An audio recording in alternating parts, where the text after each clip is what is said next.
ನಿಮ್ಮ ಮಗುವಿನ ಕಸ್ಟಡಿ ಯಾವಾಗ ಸಿಗುತ್ತದೆ ಮತ್ತು ನಿಮ್ಮ ಮಗುವಿನ ಕಸ್ಟಡಿಯನ್ನು ನೀವು ತಗೋಬೇಕು ಅಂತ ಹೇಳಿದರೆ ಏನು ಮಾಡಬೇಕು ಅಂತ ಹೇಳಿದರೆ, ಮುಖ್ಯವಾಗಿ ನೀವು ಫ್ಯಾಮಿಲಿ ಕೋರ್ಟ್ನಲ್ಲಿ ಗಾರ್ಡಿಯನ್ಶಿಪ್ ಮತ್ತು ವಾಟ್ಸ್ ಆ್ಯಕ್ಟ್ ಪ್ರಕಾರವಾಗಿ ಒಂದು ಅರ್ಜಿಯನ್ನು ಸಲ್ಲಿಸಬೇಕಾಗತ್ತೆ.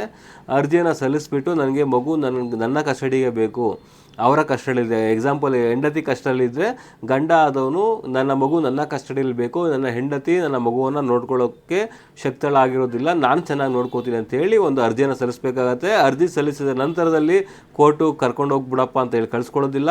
ಅವರ ಅಪ್ಲಿಕೇಶನ್, ಅವರ ಅಬ್ಜೆಕ್ಷನ್ ಇದೆ ಅದು ನೋಡ್ತದೆ, ಮತ್ತು ಮಗುವಿನ ವಯಸ್ಸು ಎಷ್ಟಿದೆ ಅದು ಸಹ ಒಂದು ಕೌಂಟ್ ಆಗುತ್ತೆ. ಮತ್ತು ಗಂಡ ಆದವನು ಮಗುವನ್ನ ನೋಡ್ಕೊಳ್ಳೋ ಅಷ್ಟು ಶಕ್ತಿ ಇದ್ದಾನ ಅಥವಾ ಅವನು ನೋಡ್ಕೊಳ್ಳೋ ಥರದಲ್ಲಿ ಅವನು ಇದ್ದಾನ, ಫ್ರೀ ಆಗಿದ್ದಾನ, ಅದೆಲ್ಲ ಸಹ ನೋಡಬೇಕಾಗತ್ತೆ. ಯಾಕಂದರೆ ಗಂಡ ಆದವನು ಮಗು ಕಸ್ಟಡಿ ತೊಗೊಬಿಡ್ತಾನೆ, ತೊಗೊಂಡು ಮನೇಲಿ ಬಿಟ್ಬಿಟ್ಟು ಒಂದು ಕೆಲಸಕ್ಕೆ ಹೋಗ್ಬಿಟ್ರೆ ಮಗು ನೋಡ್ಕೊಳ್ಳೋರು ಯಾರು, ಅದೆಲ್ಲವೂ ಸಹ ನೋಡುತ್ತೆ ಕೋರ್ಟು. ಮತ್ತು ಹೆಂಡತಿ ಆದವಳ ಮೈಂಡ್ಸೆಟ್ ಹೇಗಿದೆ, ಆರ್ಥಿಕವಾಗಿ ಸಬಳಲಾಗಿದ್ದಾಳ ಅಥವಾ ಮೈಂಡ್ ಸರಿಯಾಗಿದೆ, ಯಾವುದೇ ರೀತಿ ಮೈಂಡ್ ಪ್ರಾಬ್ಲಮ್ ಇಲ್ವಾ.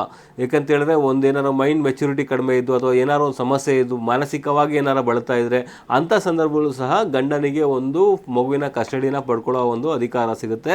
ಆದರೆ ಅದನ್ನೆಲ್ಲವೂ ಸಹ ಗಂಡ ಆದವನು ಪ್ರೂವ್ ಮಾಡಬೇಕು. ನನ್ನ ಹೆಂಡತಿಗೆ ಮಾನಸಿಕವಾಗಿ ಖಿನ್ನತೆ ಒಳಗೊಂಡಿದ್ದಾಳೆ, ಮಗುವನ್ನ ನೋಡ್ಕೊಳ್ಳಲು ಶಕ್ತಳಿಲ್ಲ ಅಂತೇಳಿ ಅವನು ಪ್ರೂವ್ ಮಾಡಬೇಕು.